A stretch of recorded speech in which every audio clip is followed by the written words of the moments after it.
नमस्कार. FIBAच्या आपल्या पहिल्या चॅप्टरमध्ये आपण आतापर्यंत मानसशास्त्र म्हणजे नेमकं काय किंवा मानसशास्त्राची मुख्य उद्दिष्ट कोणती, स्वरूप हे कसं आहे म्हणजे नेचर, स्कोप, त्याच्यानंतर फील्ड्स, मानसशास्त्रातल्या शाखा कोणकोणत्या, हा सगळा भाग आपण आतापर्यंत बघितला. तसंच भारतातील मानसशास्त्र हे पूर्वी कसं होतं, सुरुवात नेमकी भारतामध्ये मानसशास्त्राची कशी आणि कुठून झाली, तोही एक एक भाग आपण बघितला. ऍट प्रेझेंट सद्यस्थितीत भारतामध्ये मानसशास्त्राला हा कसा कसा स्कोप आहे किंवा डिमांड म्हणजे ज्याला आपण एक प्रकारे गरज, आवश्यकता म्हणू, ती कशी आहे आणि किती महत्वाची आहे, हाही सगळा भाग आपण आतापर्यंत पाहिला. आता पुढचा आणि अत्यंत महत्वाचा भाग म्हणजे जर हे सगळं आपल्याला आता माहिती आहे किंवा आपण शिकलो आहोत, म्हणजे व्याख्या काय आहे, सिद्धांत कोणते कोणते आहेत, स्वरूप काय काय आहे, शाखा काय काय आहेत, हे सगळं, तर उपयोग नेमका कुठे आणि कसा बरं होतो, तर त्या उपयोग किंवा ऍप्लिकेशनचाच एक भाग म्हणजेच मानसशास्त्रातील पद्धतींच्या आधारे वर्तन समजून घेणं. आता हे वर्तन समजून घेणं म्हणजे नेमकं काय, म्हणजे जेव्हा माणूस अचानकपणे खूप हसतो, अचानकपणे त्याला रडू येतं, अचानकपणे एखाद्या गोष्टीतला आवड, एखाद्या गोष्टीतली आवड ही कमी होते किंवा अचानकपणे एखाद्या गोष्टीमध्ये अधिक रस, रुची वाटायला लागते, एखाद्या व्यक्तीशी असलेलं आधीचं वर्तन आणि आत्ताचं वर्तन याच्यामध्ये खूप तसा फरक आढळतो आणि अन्य अनेक अशा गोष्टी, या सगळ्या गोष्टींचा नेमका काय आणि कसा संबंध आहे आणि हा सगळा संबंध आपण शास्त्रीय अशा दृष्टिकोनातून सायंटिफिक मेथड्सने आपण कसा समजून घेऊ शकतो, हे आता आपण बघणार आहोत.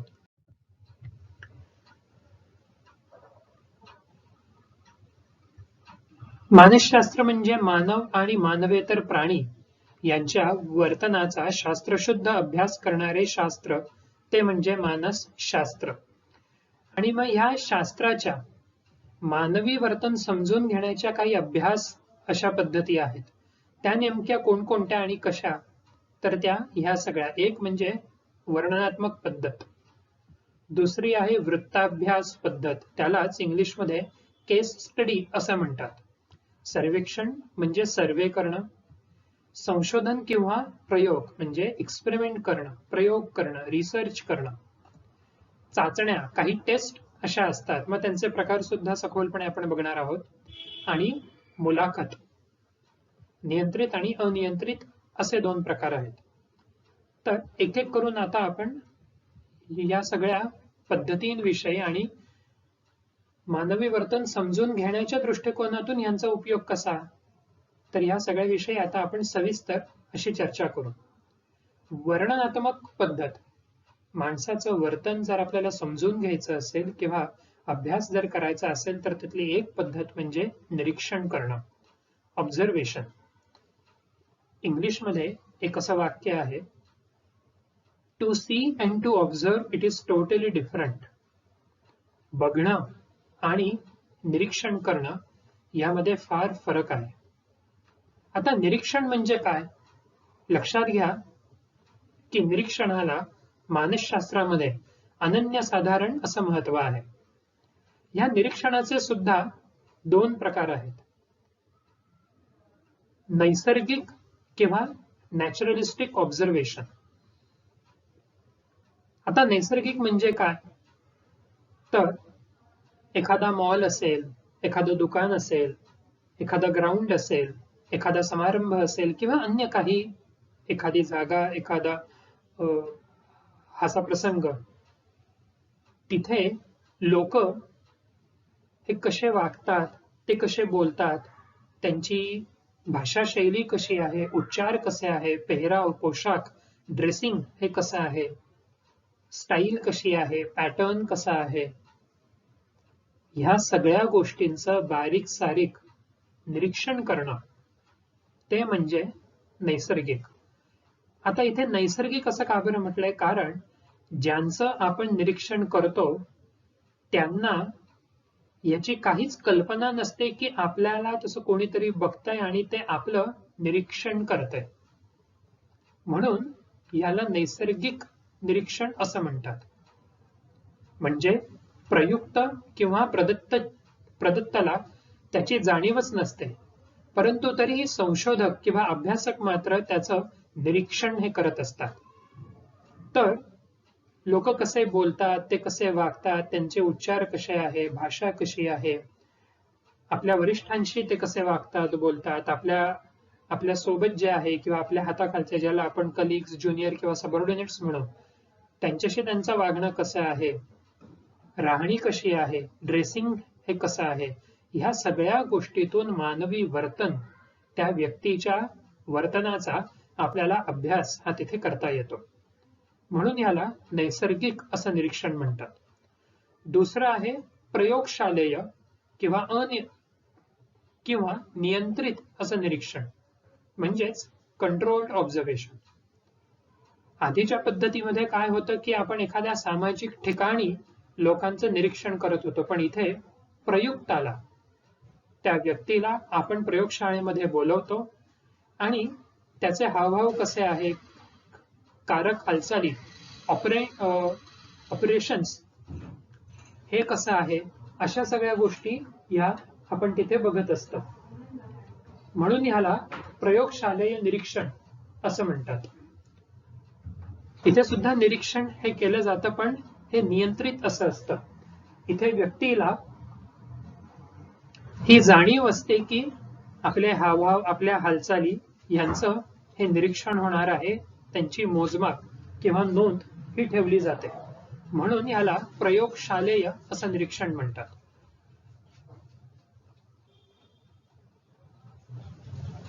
मानवी वर्तन समजून घेण्याच्या एकंदर अशा दृष्टिकोनातली ही पहिली पद्धत म्हणजे वर्णनात्मक, ती आता आपण बघितली. आता दुसरा भाग म्हणजे वृत्ताभ्यास, त्यालाच केस स्टडी असं म्हणतात. व्यक्तीविषयी जास्तीत जास्त जाणून घेण्याचा प्रयत्न म्हणजे वृत्ताभ्यास. याचं थोडक्यात आणि समजायला सोपं असं उदाहरण म्हणजे गजनी पिक्चर मध्ये आमिर खान विषयीची जी काही माहिती ज्या पद्धतीनं ही गोळा केलेली तशी दाखवली आहे, त्याला केस स्टडी असं म्हणतात. मग त्याच्यामध्ये डायरी असेल किंवा अन्य कुठल्या नातेवाईकांकडून माहिती घेणं असेल किंवा अन्य काही, त्या व्यक्तीच्या संपूर्ण जीवनाविषयी किंवा आतापर्यंतच्या जीवनाविषयी जास्तीत जास्त सखोल माहिती घेणं हे म्हणजे वृत्ताभ्यास.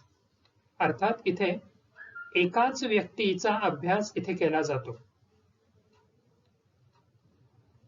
आता ह्या पद्धतीचा एक फायदा, ऍडव्हान्टेज असा आहे की इथे सखोल माहिती मिळते.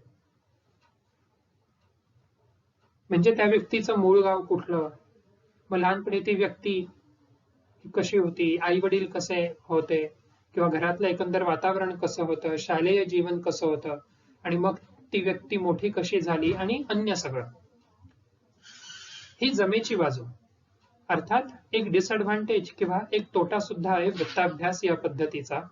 तो म्हणजे जेव्हा एखाद्या व्यक्तीची आपण सखोल माहिती घेतो, तेव्हा तीच माहिती समाजातील अन्य लोकांना कायमस्वरूपी लागू होईलच किंवा लागू करता येईलच असं नाही. म्हणजे we cannot generalize the information which we have collected from case study. आता तिसरी अभ्यास पद्धती म्हणजे सर्वेक्षण. इलेक्शनचे सर्वे हे आपल्याला माहिती आहेत, काहीसा तोच प्रकार, पण मानसशास्त्राच्या दृष्टिकोनातून म्हणजे एखाद्या व्यक्तीच्या किंवा समूहाच्याही वैयक्तिक किंवा खाजगी स्वरूपाच्या गोष्टींविषयी जाणून घेताना सर्वेक्षण या पद्धतीचा आपल्याला खूप चांगला उपयोग होतो. उदाहरणार्थ, अभ्यास करण्याच्या पद्धती ह्या कशा आहेत असा प्रश्न किंवा अशी माहिती आपण महाविद्यालयातल्या विद्यार्थ्यांना हे विचारू शकतो. त्याच्यानंतर विवाहाविषयीचे एक दृष्टिकोन कसे आहे किंवा विचार कसे आहेत, मतं कशी आहेत, हे जर का आपल्याला जाणून घ्यायचं असेल तर आपण सर्वे करू शकतो. आता इथलं सुद्धा एक अत्यंत महत्वाची बाजू किंवा एक जमेची बाब म्हणजे अनेक असे प्रदत्त किंवा लोक आपल्याला एकाच वेळेस इथे प्राप्त होतात. अनेक लोकांकडून आपल्याला कमीत कमी वेळात जास्तीत जास्त माहिती ही मिळवता येते. पण काही तोटेही आहेत या पद्धतीचे. उदाहरणार्थ रिप्रेझेंटेटिव्ह सॅम्पल म्हणजे प्रातिनिधिक नमुना. ज्या व्यक्तींकडून आपण माहिती गोळा करतोय, ज्या व्यक्तींकडून आपण सर्वेक्षण गोळा करतोय, त्या व्यक्ती खरंच त्या एका विशिष्ट समूहाचेच रिप्रेझेंटेटिव्ह सॅम्पल आहेत का याची खात्री आपल्याला नसते. उदाहरणार्थ ज्या व्यक्तीला आपण असा प्रश्न विचारू की तुमची अभ्यासाची पद्धत काय आहे किंवा तुमचे विवाहाविषयीचे एकंदर तसे दृष्टिकोन काय आहेत किंवा मतं काय आहेत, ज्यांच्यावर आपल्याला संशोधन किंवा अभ्यास करायचा आहे, त्या व्यक्ती ह्या विशिष्ट अशा समूहालाच किंवा समूहाचं हे प्रतिनिधित्व करतात किंवा नाही ही खात्री आपल्याला अशा ठिकाणी देता येत नाही. आणि दुसरं म्हणजे सर्वेक्षणामध्ये जी उत्तरं आपल्याला मिळतात, जी माहिती आपल्याला मिळते, ती माहिती खरी असेलच हे सांगता येत नाही आपल्याला. पण तरीही अनेकदा सर्वेक्षणाचाही फायदा खूप होतो. सर्वेक्षणाचा भाग इलेक्शन पोल्स असतील, मार्केटिंग असेल, जाहिरात असेल किंवा लोकांचे स्वभाव काय आहेत, लोकांच्या आवडीनिवडी काय आहेत आणि कशा आहेत हे समजून घेण्यासाठी सर्वेक्षण पद्धतीचा आपल्याला उपयोग होतो. चौथी पद्धत म्हणजे संशोधन किंवा प्रयोग. आता त्याच्यामध्ये सुद्धा सुपरफिशियली असे दोन प्रकार आहेत. सहसंबंधात्मक म्हणजे कोरिलेशनल मेथड. त्याच्यामध्ये पॉझिटिव्ह आणि निगेटिव्ह कोरिलेशन, धनात्मक आणि ऋणात्मक. उदाहरणार्थ जास्त गोड खाल्लं की वजन वाढतं, हे प्रयोग करून जेव्हा समोर आलं तेव्हा गोड खाणं आणि वजन वाढणं म्हणजे एक गोष्ट जर वाढली तर दुसरी गोष्ट ही वाढते, हा झाला धनात्मक सहसंबंध. सकारात्मक जर विचार असतील तर आपलं आरोग्यही चांगलं राहतं, हे दुसरं उदाहरण झालं. आणि तसंच ऋणात्मक. सकारात्मक जर विचार असतील तर मानसिक आजार कमी होतात.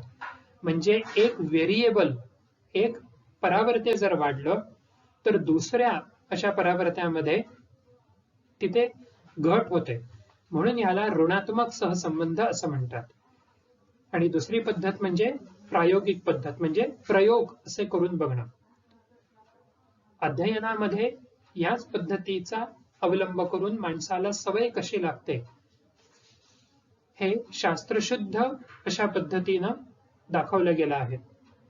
अभिजात अभिसंधान असेल किंवा कारक अभिसंधान आणि निरीक्षणात्मक अध्ययन, क्लासिकल कंडिशनिंग, ऑपरेंट कंडिशनिंग आणि ऑब्झर्वेशनल लर्निंग.